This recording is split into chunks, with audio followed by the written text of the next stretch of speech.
So thanks for sticking with us, guys. I hope you're not bored of Errai yet. What I have here is a template from what we call our Errai tutorial project. It's a simple project that just is an address book, like a very simple address book where you can see here, you can, there's a drop-down form where we can add contacts. And then when you add a contact, we add cards in a list here. So this is just a template file I'm showing you on the screen right now that we're going to be using to actually implement the application. And you can see in the form here, these input elements are actually Polymer paper input elements, so we'll be using them in the application. So let's get started. So first, a little bit about the structure of the project. So this is a Maven project that we have, where I have a little bit of starter code here already. But some of the essential things about the project. So the POM XML is already configured. It has all of the Errai dependencies set up. And it's set up to use super dev mode that will launch, instead of the normal Jetty server, it's going to use an embedded Wildfly instance. So it's during the development, it's going to be a full Java EE server. We've also, as we saw in the last talk, there's an Errai app properties file. In this case, it's just empty. You always, in every Errai project, need to have a properties file just to mark that this is an Errai project. And then we have here the template file that I've already shown you in the browser. So you can see this is a full HTML file. It has even a head tag where we've linked in. You can see there are web components, like the Polymer paper input we've imported, as well as Bootstrap and a bunch of other stuff. And this is a common best practice that you link everything up in your template so that it's easy to view it on its own outside of the application. And then we'll be able to verify when we're actually coding that everything looks the same. Okay, so the first step we're going to do right now, if I start this app, actually, I guess I'll show you the starter code quickly. So we have just a couple things that I even showed in the slides earlier. So I have this bindable email anchor that we're going to use for our card displays. There's similarly another one that's a telephone, an anchor for a telephone number that uses the same sort of trick to bind to create a telephone link. And we have also shown earlier this Polymer paper input wrapper that we're going to use when we create the form. We also have a little bit of shared code. So I've already defined here to save time our model that we're going to be using. So this is the contact type that is going to model sort of the contacts you input in the form. You can see on the class, we have some annotations here already. So this is a bindable type because we're going to use it to bind to the various UIs we're making. There are a couple other Errai annotations, or another Errai annotation here is portable that I didn't talk about, but this is an annotation that tells Errai to generate code to serialize this type. So we're going to be able to send our contact between the client and the server. And this type is also a JPA entity, so that we can will eventually be persisting it. So we also have a bit of server-side code. Oops. Actually, I won't show you the server-side code, but I'll show you what here is a Jax-Rs Interface we've defined for a REST service that we're going to use to do basic CRUD operations on our contacts. As you can see, we have get all contacts, create, update, delete. So first step is we're going to need to create a templated class that is going to sort of contain our page in it. So start off, we're going to make what I'll call a contact list page. So this is going to be templated. Okay, and we're going to explicitly define the template that we're using, which is So our contact page HTML file, which I've shown you already, and we're going to specifically bind to an element in there called contact list, which if we look here in our template, it is basically, it contains this card and this create contact button. Oops. So we're also going to specify a style sheet here in this case. So we have this contact page CSS style sheet that we're using. So we're also going to make this page, and I'm really glad that that came up in the last talk, so I don't have to explain too much about this, but we're going to make this contact list page our default page so that it gets rendered on the, it gets put into the DOM for us by Errai. And this also makes it easier if you wanted to eventually extend this application. So that gives us the first part. So we also, if we look at our template here, we see that there's also a navigation bar at the top. So we're going to want to also model that as well, and that's, or template that as well. And we don't really want that to be part of a page, because if we were to add more pages, the navigation bar would always be there. So going to make another templated class. We'll call this Navbar. Templated contact page. So it uses the same template file, but in this case we are using the navigation bar, which has the fragment ID navbar on it. Okay, so the last thing we need before we can sort of start up the code server for the first time and see where we're at is we're going to need an entry point that sort of sets up the page for us. So, oops, class. So we'll call it our app setup.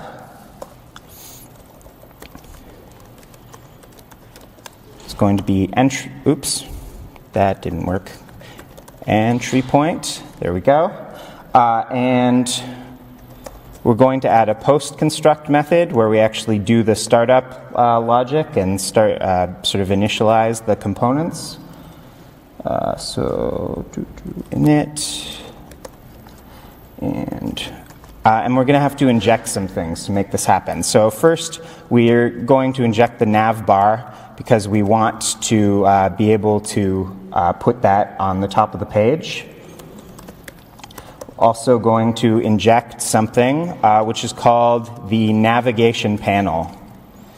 So the navigation panel is a special widget that's used by Errai to load the pages in. So when you go to a link, or in this case when we go to our contacts link, which is our only page in this app, it's going to put that templated UI component in this navigation panel. So we can inject it here and put it where we want it to make sure the page loads right. And we're going to be doing some stuff with the DOM here. So I'm going to inject the Errai wrapper for the browser's document object. So here in our post construct, so since our navigation panel, at least for the moment, is a widget, we're going to use the root panel to put it on the page. So in our host page, we have this root panel defined, and we're going to just add the nav panel to that. And then now we'll need to add the navbar above that somehow. So we're going to do that using the DOMS API. So we'll get the body, and let's do that. So we have the body now, and we're going to use the body to actually look up the root panel element again, but this time we're looking it up as an element rather than getting it as a widget. So this is our root panel. And then what we're doing is using a method on the DOMS API where we say we're going to insert before, so we're going to add this navbar. Oops. Oh, and here actually, this is fun, I actually forgot something when I was adding the navbar. So in order to, since here we want to programmatically add the navbar to the page, I actually have to add the isElement interface to it. So let's do that now. There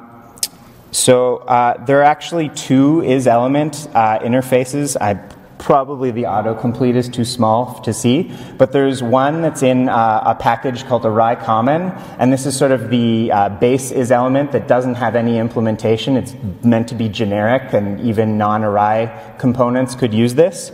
But we're going to use a special is element interface that's in an Errai UI package, because this has a default implementation that can work for any templated class. So this now in our setup code, if we can call get element, and this is implemented for us. It will give us the root element of this navigation bar. And so now we're inserting this navbar element before the root panel. Okay, so now we should actually have some things on the page, so we're ready to try starting up the code or the super dev mode for the first time. So as you saw before, the first launch takes a little bit, and that's because of the embedded Wildfly launcher that we're using. So because in the way that the super dev mode works is we actually have to start up the server before we can start any Git compilation. And so sometimes taking Wildfly, starting up Wildfly can take a little bit of time.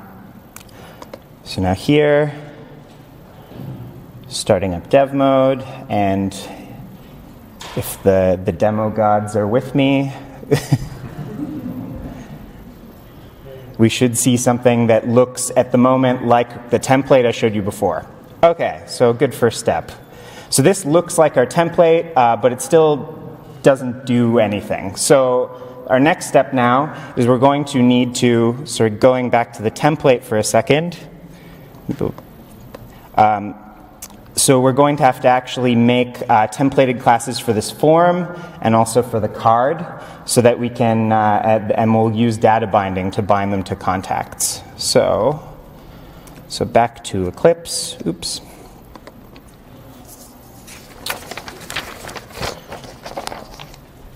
So next we're going to, I guess first we'll do the contact editor. So this is a class that we're going to do that's going to be a template for our form. So this is also, once again, using Errai UI for templating. Uses the same page, the same HTML file, but the form that we want has the fragment ID modal fields, and it uses the same style sheet. Contact page CSS.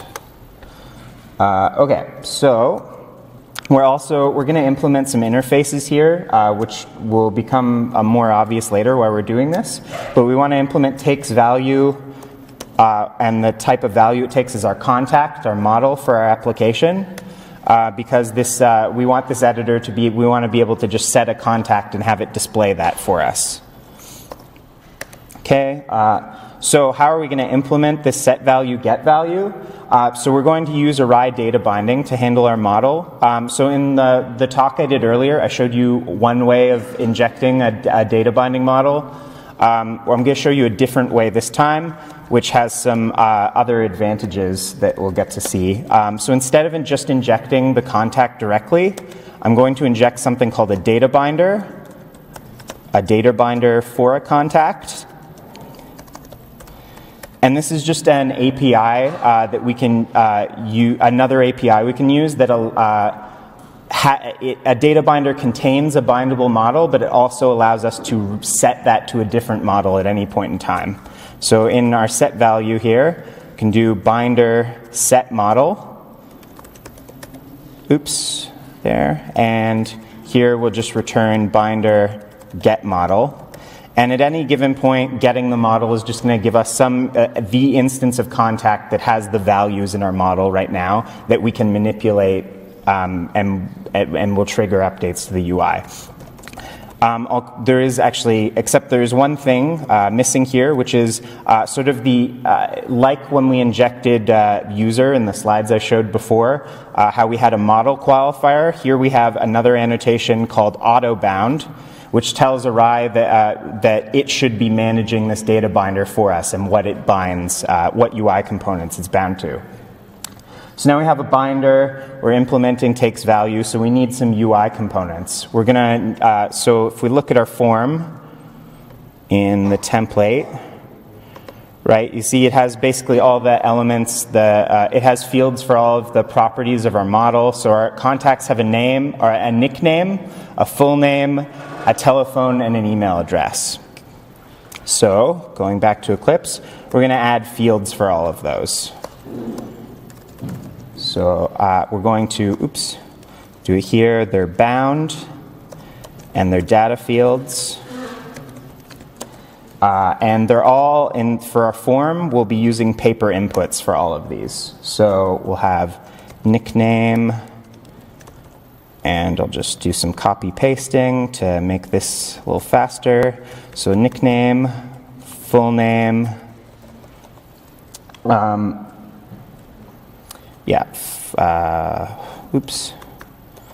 phone number, and email. And I've chosen the names of these fields carefully so that not only, so nickname, for example, is the name of the fragment ID of the field for the nickname in our form, and it's also lines up in our contact. Wrong type. There we go. So it also lines up with the property in our model. So by naming these things similarly, we've avoided having to do extra configuration here. And one last thing we're going to add in this type before the editor is done is we're going to add some methods for pausing data bindings. This is also something I didn't show before. I'll explain in a second. So pause and resume binding, binder, resume. And the idea with what pausing data binding does is, so when you have a form that's using data binding and you have submit and cancel buttons, we don't want changes in our form to propagate to our model before a user actually submits.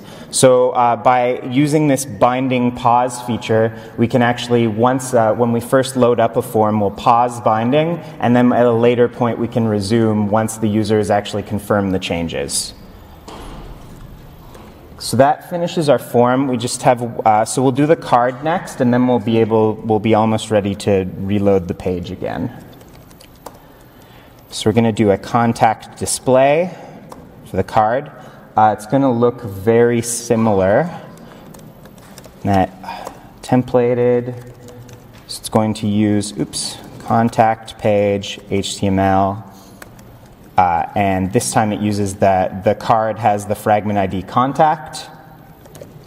And also style sheet, it's the same one, CSS.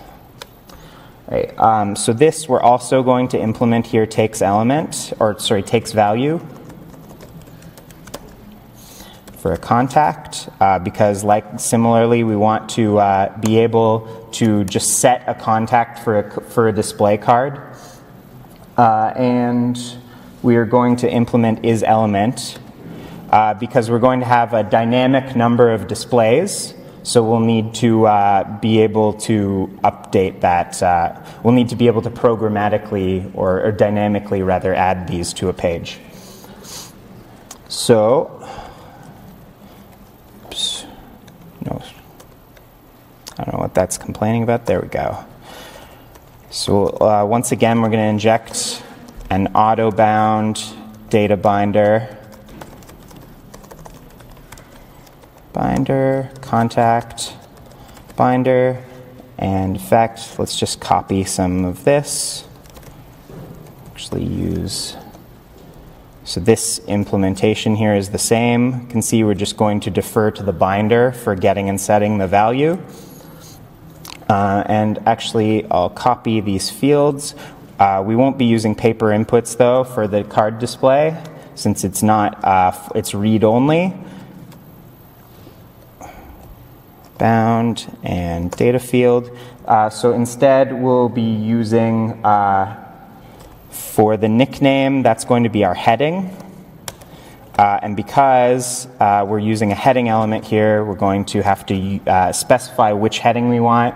So in this case, we'll go with an H4. And for the rest of these, we'll just put them in divs.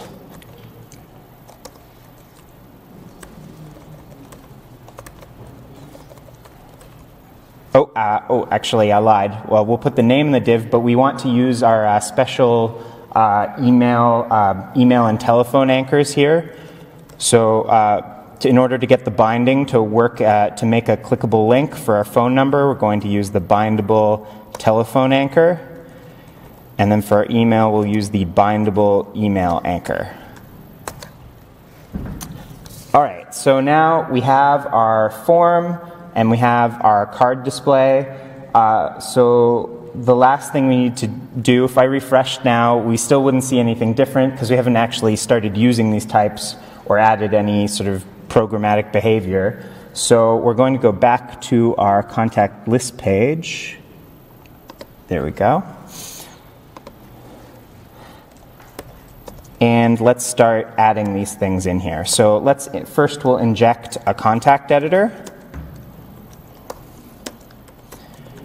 And we're going to have this as a data field. And the fragment ID for this is modal fields. So something to note here, this contact editor, we use the fragment to define this component, modal fields. And then we're also injecting it into the same place in the template.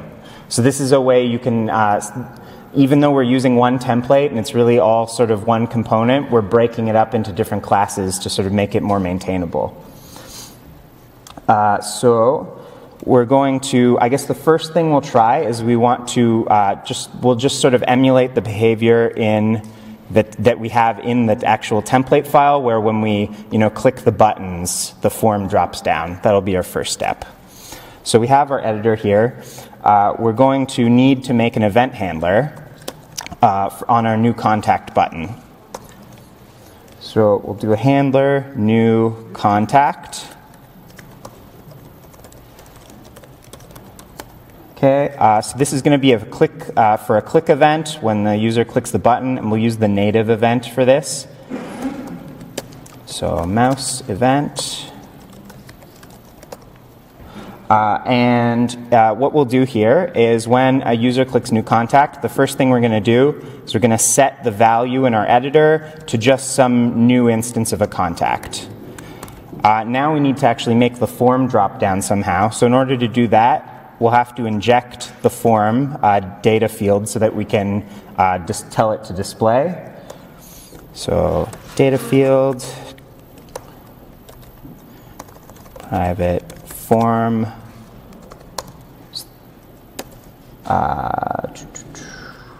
and the fragment ID for that is modal. So now here in our new contact, we'll actually factor this out into a method we'll call display modal. Create a new method for that. And in the display modal, we're just going to say to the form, we're going to just, we already have all the styles in the style sheet that show, we have a class for when the form is showing and when it's not. So we're going to use the DOMS API to get the lists of CSS classes. And we are going to, let's cut it off, there we go. Going to add a class called displayed. And just while we're at it, we'll also make a method for hiding the modal that just sort of does the opposite. So it's going to get the class list and remove that class. Okay, so now we're ready to refresh and we'll at least see something different. Okay, so now if I click this button, okay, our forms drop down. So making progress. So now, next, let's sort of clean up this template some more. So we have this sort of sample card here from our template. We probably want to get rid of that.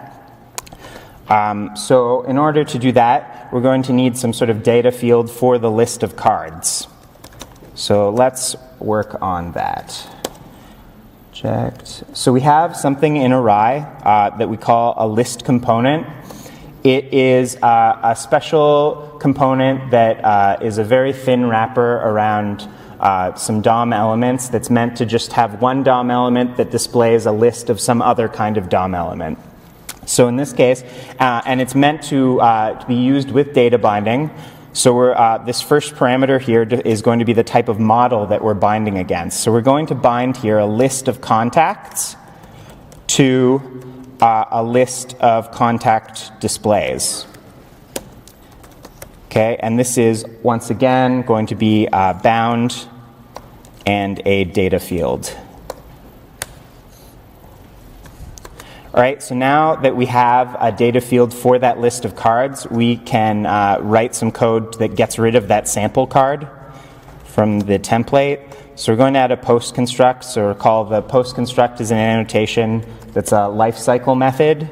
So this is going to be invoked once when the container creates an instance of this templated bean. And we're going to use, so there's this type in Errai called DOMUtil that has some extra sort of utility methods for when you're dealing with the HTML elements. And we have a method here where we'll remove all element children, and we'll remove them from our list component. Okay, so now if we refresh, oh.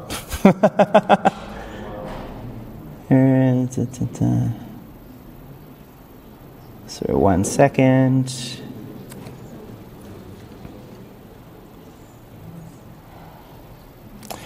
All right, well, I'm just going to restart this because I'm not sure about that. And just to be safe. There. Okay. So now we'll start that up again.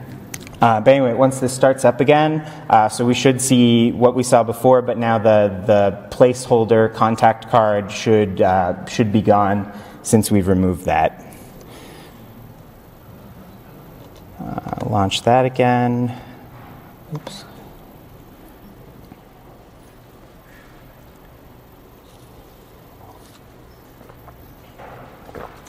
No. I guess the demo gods aren't with me today. A default. No model or auto-bound data binder for bound field or method. Oh.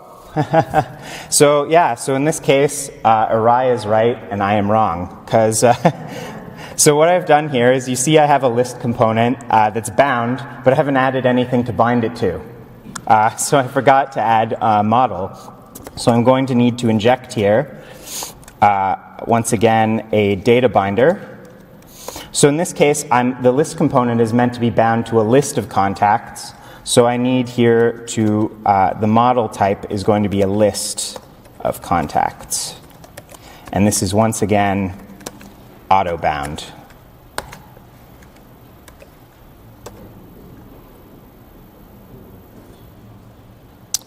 And now we refresh this. Sorry, I messed everything up here, but let's give that one more try.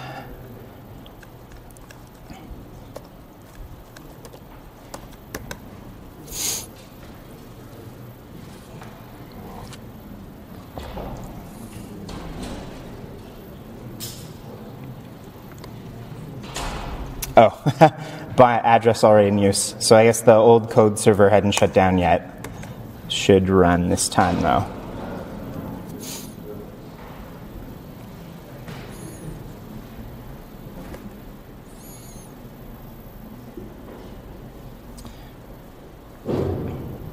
Okay. And loading.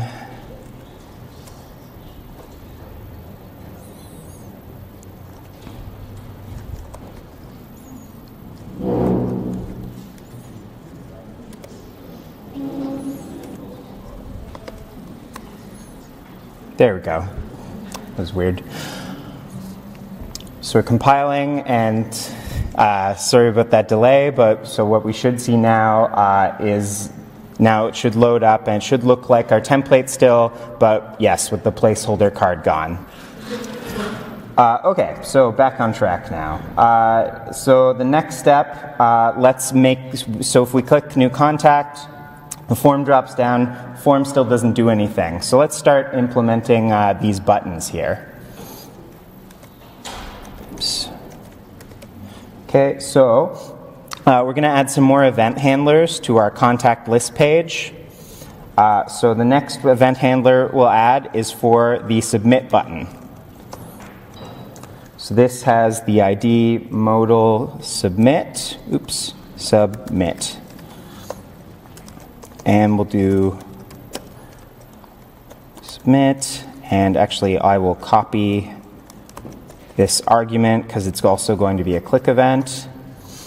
And what we'll do here is when we submit, we're going to use the native HTML5 form validation. So in our template, we've added some attributes to the input elements that mark some of them as required and some of them as emails.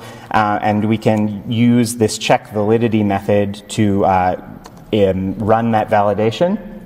And if our form ends up being valid, we're going to hide our modal.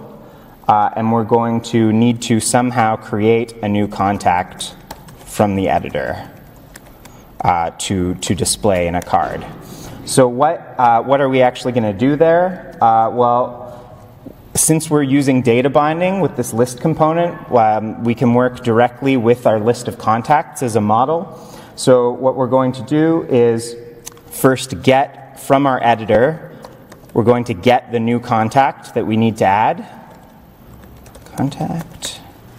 And then we're going to use our data binder to get our model, which in this case you can see is a list of contacts. And we're just going to add our new contact there. So we can try refreshing this now.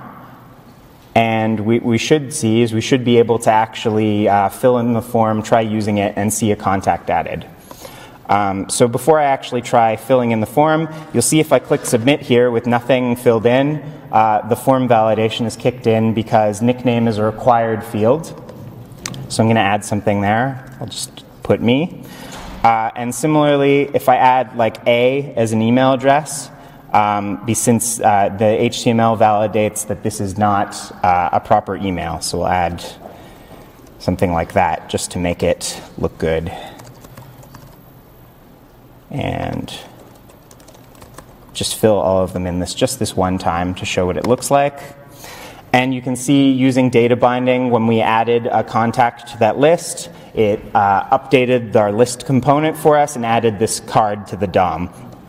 And you can see here we have the anchor links, and probably can't see at the bottom right, but it's too small. But I'll click on it, and you can see this was an email link. It's opened my email client that I don't know why this is my default, but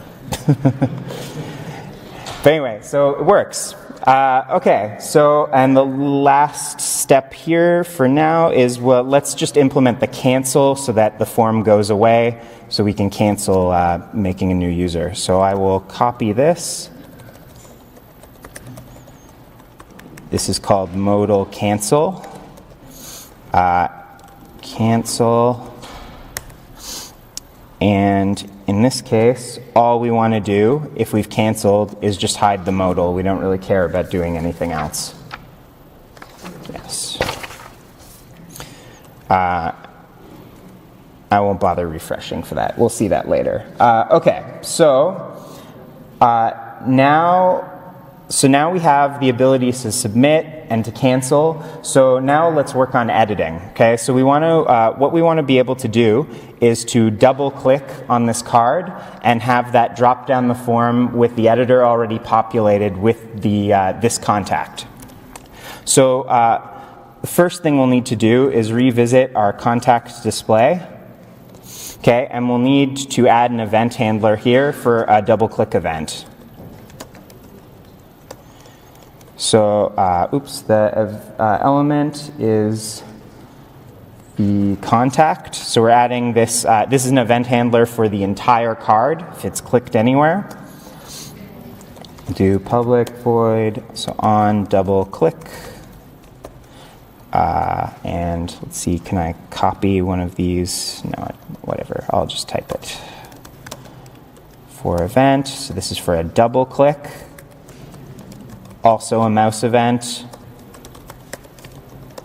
All right, so what do we do when we double click? So what you might do in a sort of conventional Git way is maybe come up with an API to register handlers with this. But sort of the Errai way of doing this is that we're going to use Cdi Events.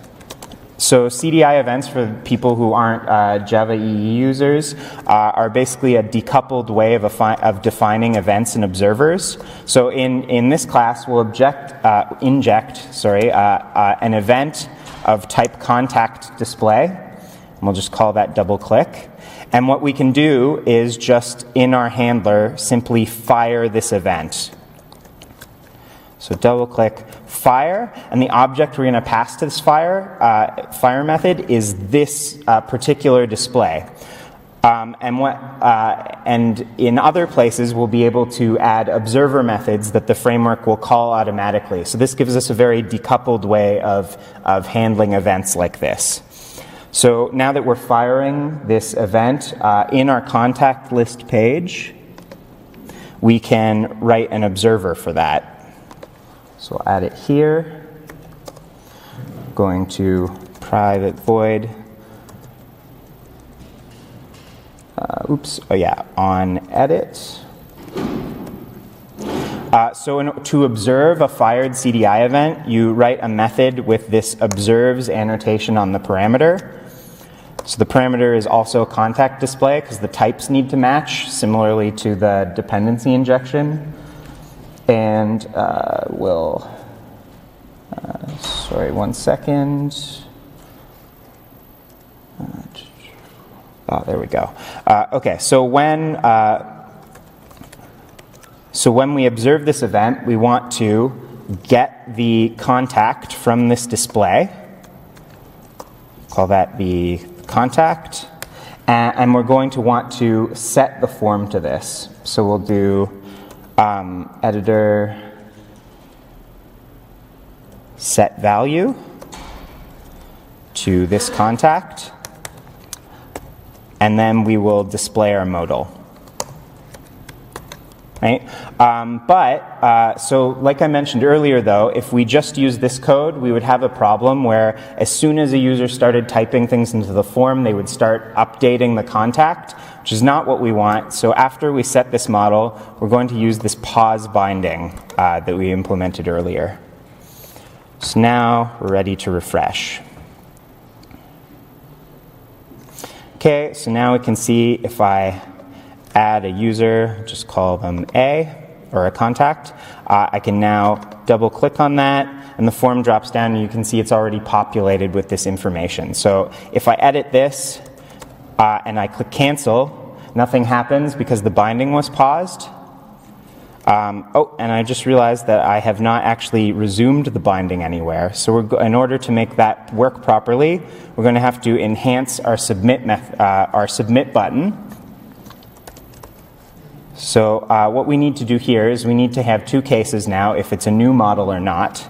So what we're going to do is we're going to look at our list of contacts, and we're going to see if it contains the contact in the editor. So if it does not contain the contact in the editor, then we're working on a new contact. And otherwise, we're going to be editing. So we'll make a new edit contact.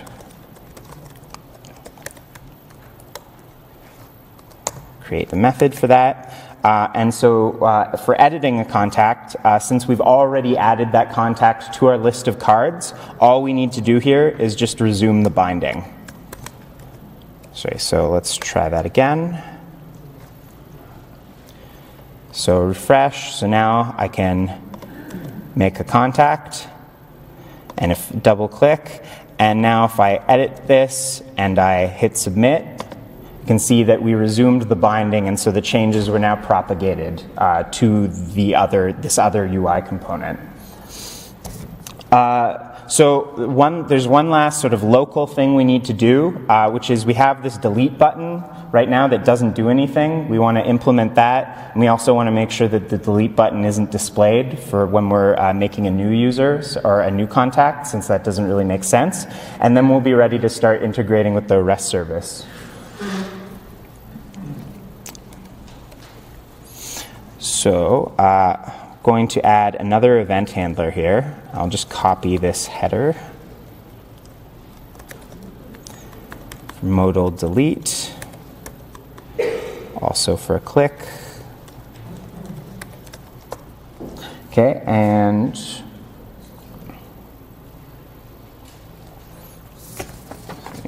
there we go.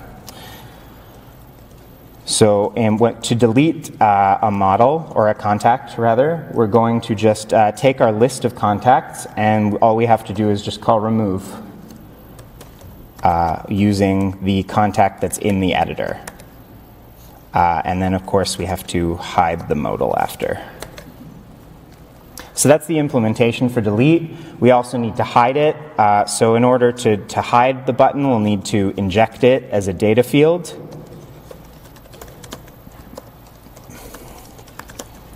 So we're going to inject the button. This button is not the widget button, it's the element wrapper button. And it has the ID, I think, modal delete. So now we're going to upgrade our display modal. So we need to just add quickly a flag here for whether or not we want to show the delete button. So we'll add if and else. And what we'll do is if we don't want to show it, then we're going to, it's not button, it's delete. We're going to take the delete button, and we're going to once again use a browser API, so we can get here the CSS style object, and we can simply set a property here, display none. Right? And if we want to show it, we'll just do the inverse of making sure that we have removed that display none.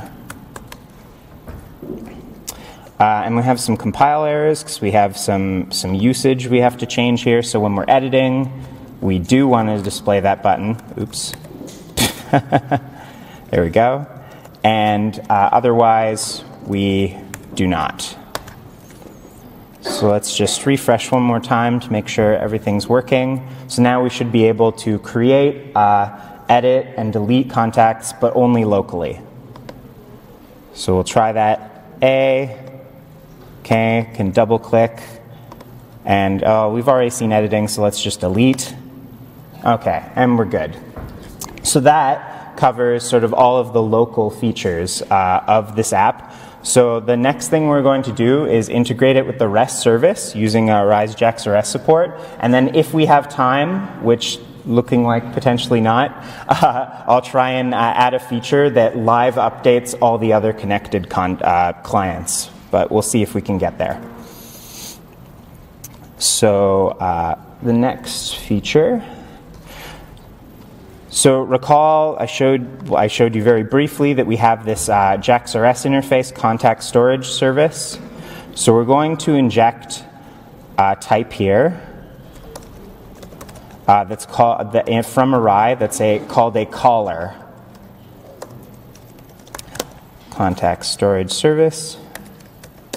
Contact service. So a caller is an interface that you can use that allows you to make remote or make remote calls to either a REST service or also an Errai, special Errai service that uses a different mechanism.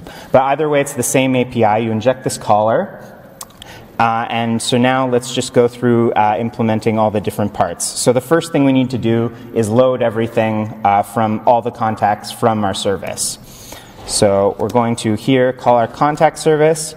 So we have these call methods that return for us a proxied instance of the contact storage. So basically we get back an instance of this service that we can invoke methods on, but those methods don't actually return anything right away. They just trigger REST calls. So we're going to use the getAllContacts method here. Now, we actually care about getting the result of this because we need that. So we're going to add here a callback using the new Java 8 syntax. So this method returns a list of contacts. And what we're going to do is we're simply going to add all of those contacts to our list. Right, so that's step one. So next, let's deal with editing first, because that's simpler than the creating case.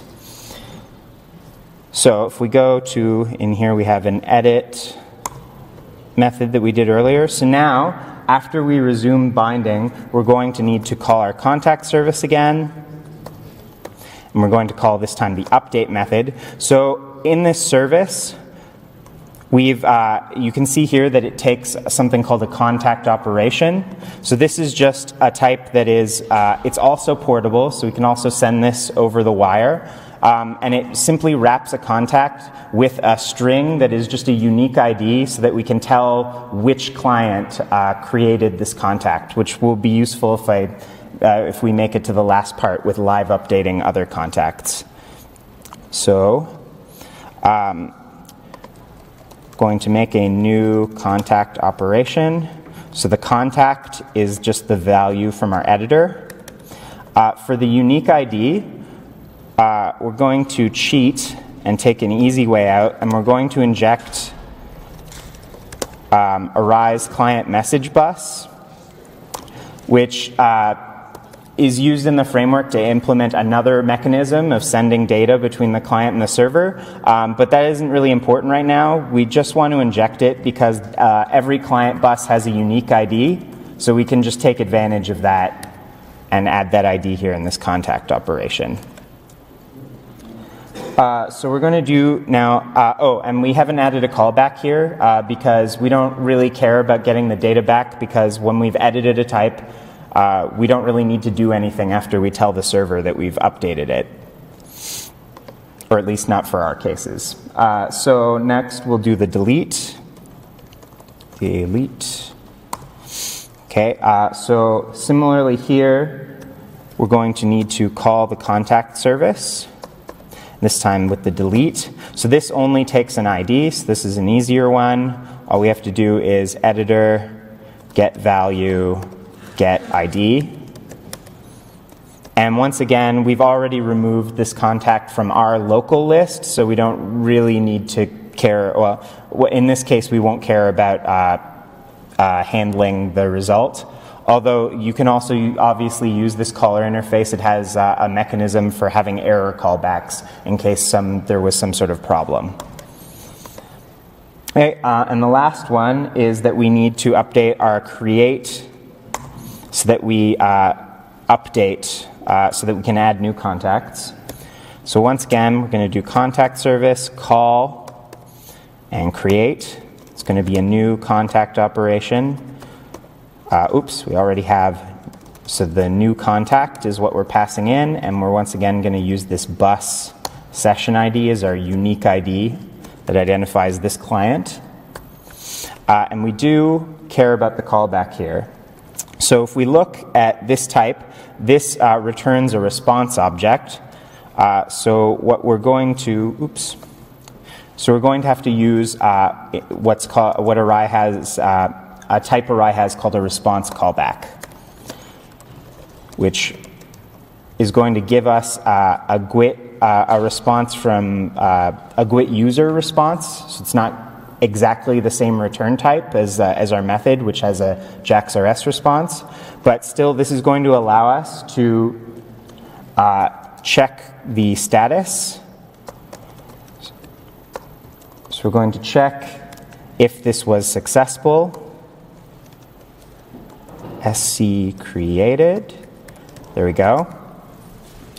And then this part, I think I'm running out of time a little bit, so I'm just going to type this in, not explain too much. But essentially, when we create a new resource, we're going to, our response is going to return a header that tells us where that was created. And we're just going to use that to extract the ID. If I like caps locked here. There we go. So that's location. So we're going to parse the ID. Dot last index of.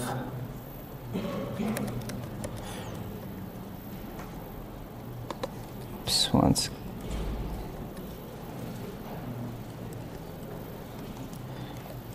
Plus 1. There we go.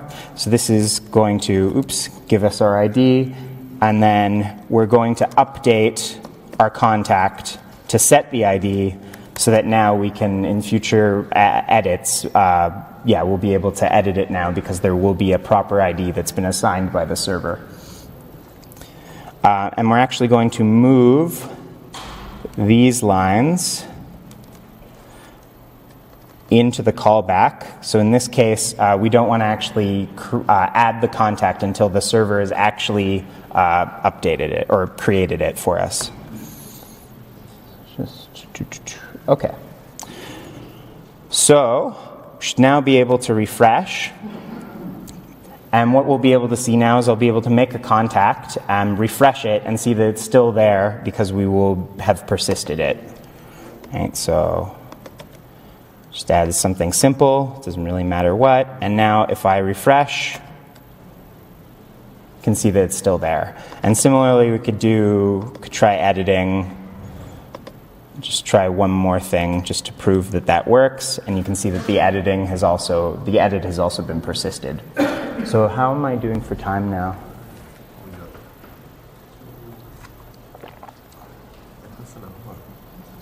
Really? Oh, that's great.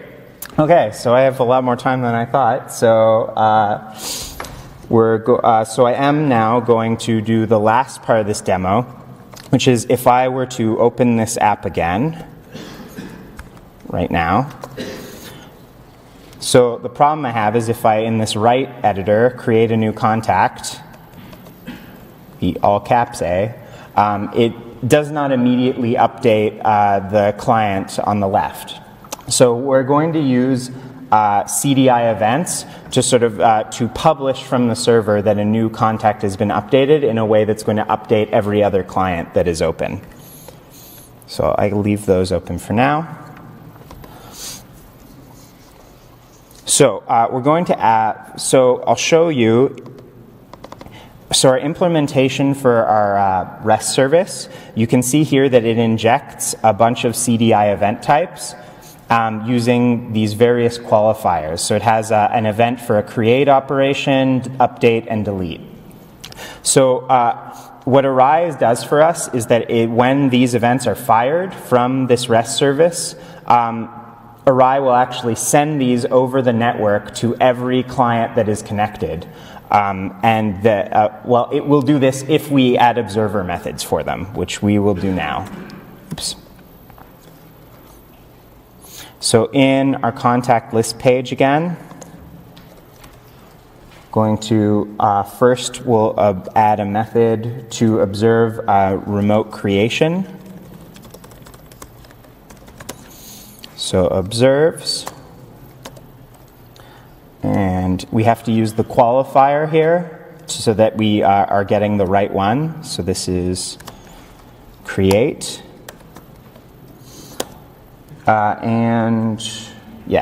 contact operation. Oops. Operation. So in the body here, we're going to check if our operation, going to use the unique ID that we assigned earlier to check if this contact was created in our client.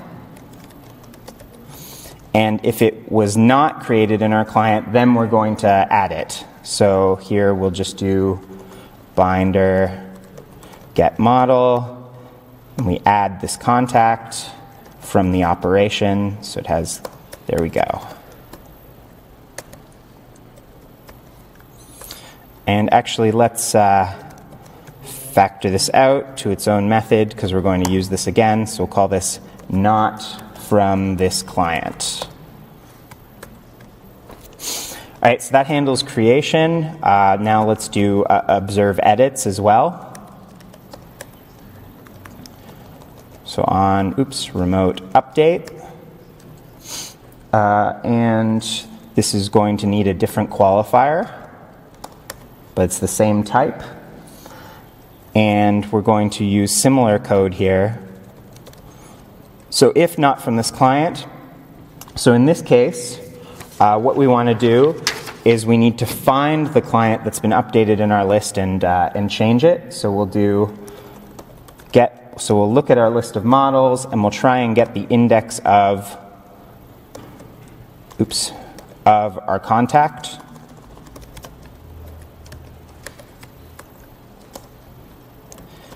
And this will work because the equals method on the contact only cares about IDs. So we've done that so that we can do this simple code here. And if our index is not -1, so if we actually found it, then we can simply just replace it in the list. So we can use the list set method with that index and replace it with this new contact. Great. And the one last, and the one last thing we need to observe is if someone updates. So I guess copy this again. Not if they update, if they delete, rather.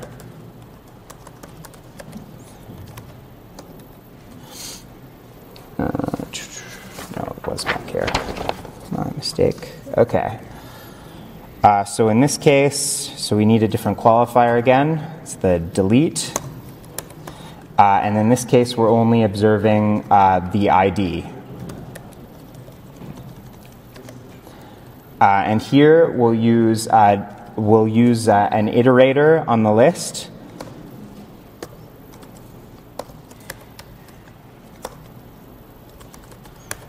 And we'll just iterate through until we find a contact that has that ID.